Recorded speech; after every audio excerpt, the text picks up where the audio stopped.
It was 2 months ago. I was politely informed that our presence was requested for a community building exercise. They called it an invitation, but, of course, invitations can be declined. But even though you knew that, you said you didn't want to go. I mean, it's not like I wanted to either, but you were also stubborn beyond reason. So, we had a fight about it. A slammed door and a couple hours of silence later, we arrived at the Tower 6, Block 17A community building exercise. That was 2 months ago. And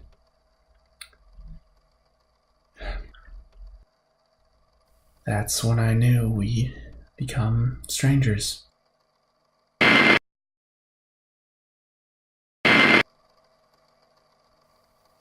Jessa's cough is getting worse, and she spends less of her nights asleep. Instead, she just sits there on her bed, her eyes feverish, not seeing, but open. Her curls are pasted against her head with sweat.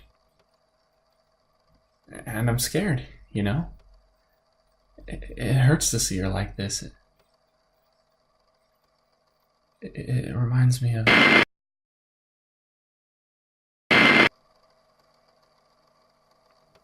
There's something happening. You can feel it in the streets. Something's changed in the way people are walking. Now, I see people in a different light than you do. You see them in the rosy red glow of alcohol, just darkness in your voice. They're so afraid of what things look like in that light that they act unlike themselves. You see goodness. You see the beauty of who they want to be, and you see the lies of who they aren't. I see them in the gray light of numbers and paper. I see them when they wake up the next morning, hangovers and mistakes bleeding together into the stark, painful realization that they aren't who they pretended to be the night before. That beauty was just a lie.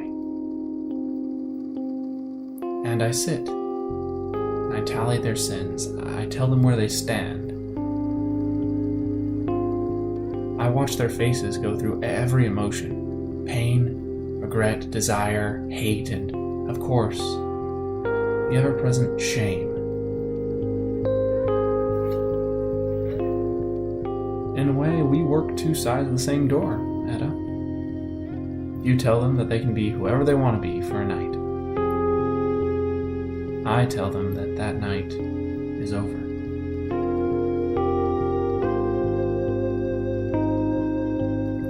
But lately, I've seen where the look of shame would be a strange, desperate energy. The general sense of unease is something I imagine a cog would feel, as is picked up from its toolbox. Its maker examines it in such a way to determine its best use, and then puts it into some much larger machine without any more thought. We're assigned tasks based on what a test determines our skills to be. We're assigned living quarters and tower locations based on our personality profiles. We eat what they afford us, we see who they show us, and we think what they tell us to think. We are classified, codified, and cataloged. People are angry. They snatch the numbers that represent their lives from me. They rip them from my hands. They square their shoulders with something different from resignation, different from obedience. It's entirely different. It's indignation. It's determination.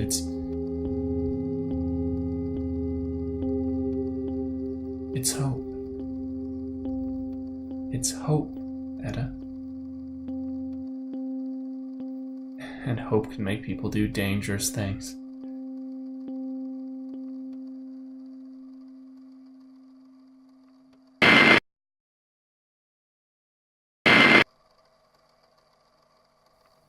The meeting was exactly as mundane as we expected. But when the bell rang out across the courtyard and we all gathered to listen to the speaker, all arrayed before him, I felt my throat close up. I could feel the sweat on the back of my neck and on my forehead, and I started shaking. I didn't know why this time of all times, but I felt afraid at what was about to happen. But when I looked over at you, you were like stone, perfectly unmoving and strong. You were standing next to me. I don't know if you remember. The night before had been another one of your late nights, and you'd barely had any sleep. And yet, standing there, you looked proud, powerful. Your eyes had a fire in them that the rest of the tower did not. I was so anxious, but seeing you there like that, it made me feel a little more powerful too. I wanted to reach out and touch your hand, so I started moving my hand towards yours, but as soon as our skin touched, you brought your arms up and folded them, eyes still locked onto the speaker and their words. All I could do was sit and listen too. They told us about a cult of some kind, starting up in the lower levels. They wanted to remind us that joining or consorting with those heretics demonstrates a fundamental incomprehension of the truths and will result in immediate relocation to the drudge. The word heretics caught my ear. I'd heard rumors of that social movement. Nothing serious, just whispered remarks, people talking. I thought that's all the movement was, talk. The speaker ended, as he always did, with the litany of Empyrean. So we all bowed our heads just like when we were taught the truths and said the words with perfect accuracy. But something about them this time sounded ominous. Empyrean, feed us with life-giving water. Through the hands of the anointed, we drink and see your truth, raining from your heavenly body to the bowels of the drudge. Cleanse us and keep us pure, for we are your hands, your feet, your ready bodies willing to follow and sacrifice as you see fit. For the first time in years of reciting that, my skin crawled. I tried to catch your eye, I guess to see if you felt the same way, but you didn't look back.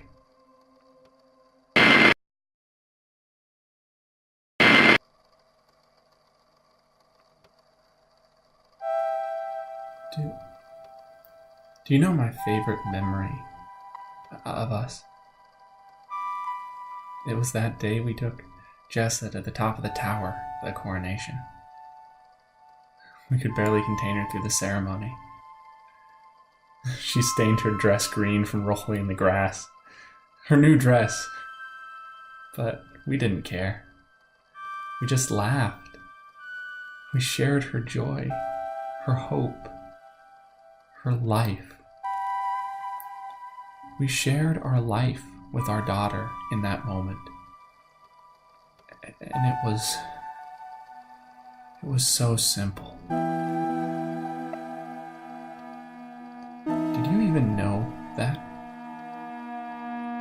Do you even remember that day? I can't tell with you anymore. I can't tell if you even care if...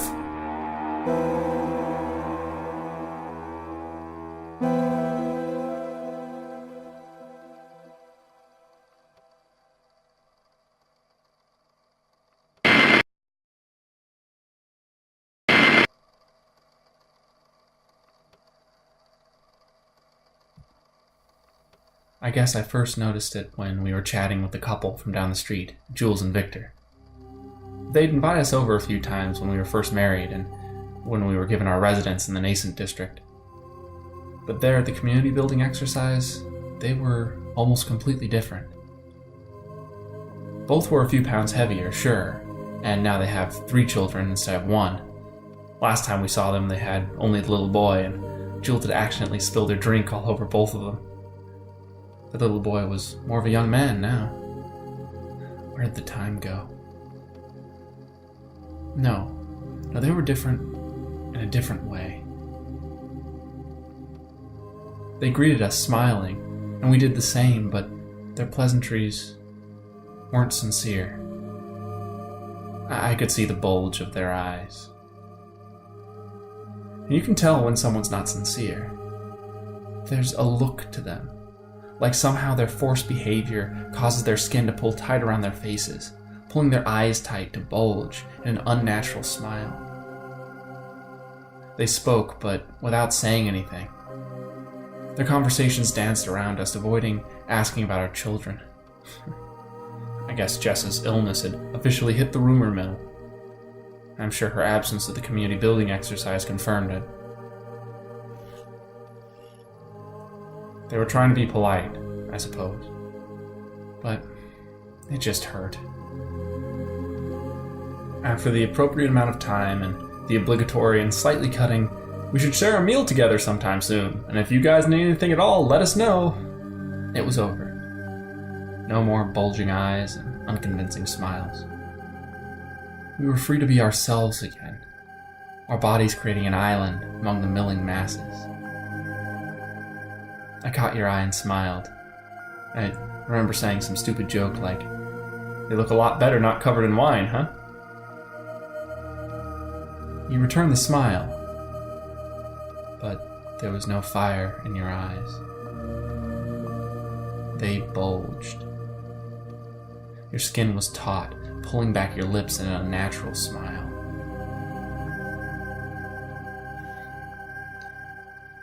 And that's when I knew we'd become strangers. That we were.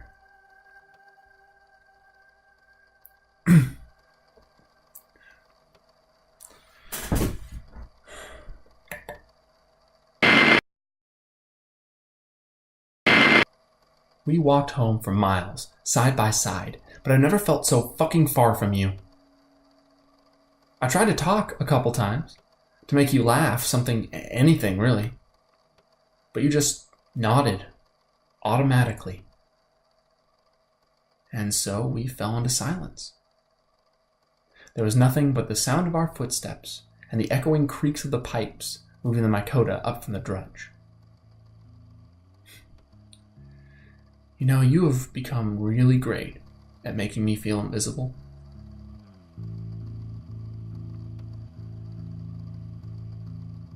We cut down an alley on our way to the medical district to get Jess's Risperidone. As we did, a large, toothless woman rounded the corner and almost ran into us. She wore the telltale jumper of a miner from the drudge, but she recognized you instantly. Just another friend I don't know, I suppose. I was standing a little in front of you when she came to talk to us, so you shouldered past me, like I wasn't even there. Your face was honest with her. That hurt. She told us that the district was closing early, and it better not to waste our time going there.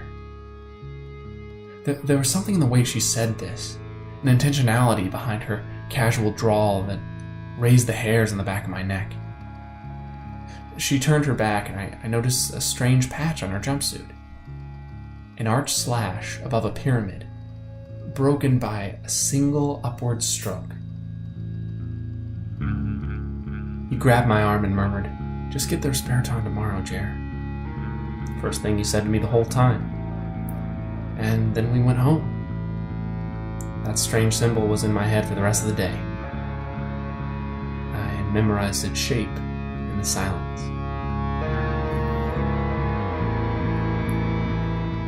When I went back the next day, there was an unusual bustle at the medical district. I wasn't paying much attention, but when I turned the last corner to the distributor, I was greeted by a grim sight. The entire building was a black shell, burnt out completely. Onlookers gathered in clusters while investigators held the perimeter. I couldn't see much, but I swear, in the ashes was painted the same symbol on that woman's jumper. An arched slash above a pyramid, broken by a single upward stroke.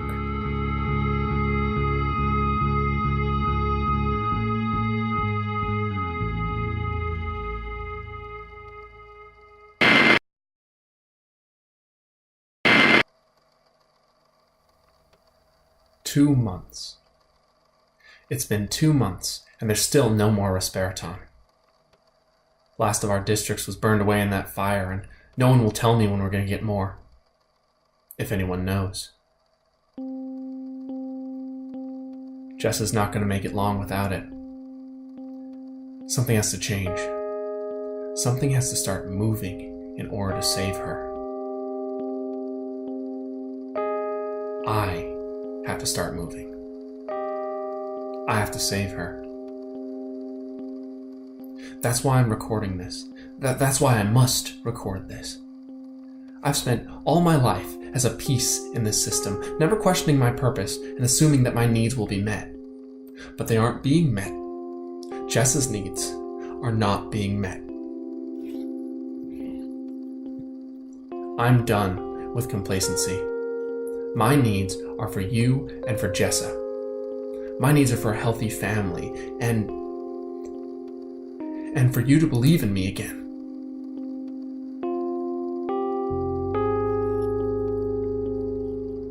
Working at the bank has its benefits. I've seen a lot of people getting large sums of credits from their account.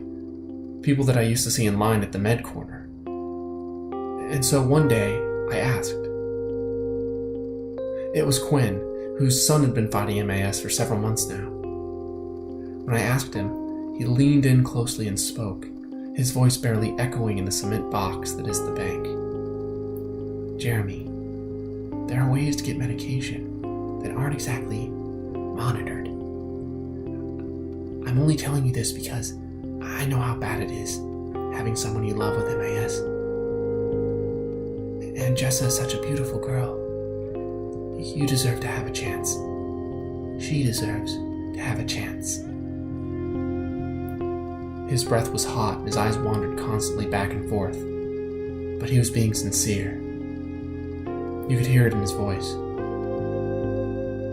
He reached into his pocket and pulled out a small scrap of paper, stained and crumpled. He sat on the counter, grabbed his credits, and then left in a hurry. And of course, on that paper was that same symbol. An arched slash above a pyramid broken by a single upwards stroke. Below that symbol, though, there are 4 words written in a bold hand. Arise, Drudge. Follow Daniel. That was my first clue. I reached out to the only person I knew in the Drudge. Do you remember my cousin, Adam? The one who didn't pass his mark and was sent to the Drudge instead? The one who always smelled like popcorn? Yeah, him. Well, I reached out to him. I sent him a parcel with a small slip of paper in it and with a simple question. Can you help me? He wrote back with a location and a time. Tonight, at the bottom of the Maker's Block. I asked Jules the neighbor to watch Jessa, cashing in on their offer of neighborly companionship. Sincere or not. Tonight is the first step towards our future. And I feel hopeful. Like it can bring us back together. Like we can be a family again. Like I can do this. I'll prove it. I'll prove that I... Oh, it's time for Jessa's Respiraton.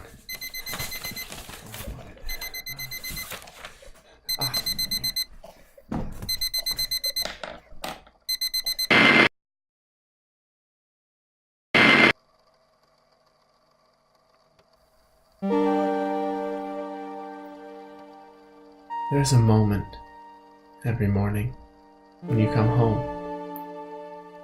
Darkness creates extra space in our small room. I start to stir as you try and gently rustle into bed. There's a moment every morning. My arm goes around you and we hold each other. For a second it's like nothing has changed. In that moment, we are who we were before Jessa, before Alice. The darkness of the room creates the space of that old rooftop, and the street noise sounds almost like the wind. There's a moment every morning, Edda.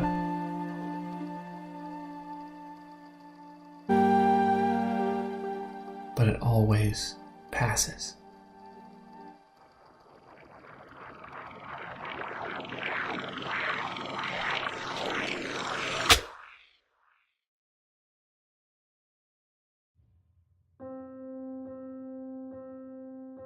Okay, so first let's get the official stuff out of the way. The Eighth Tower is a Harper's Farce production and was written by Jordan Gingery and Ricky Teal, and produced by Ricky Teal. The voice of Jeremy is John Sanders.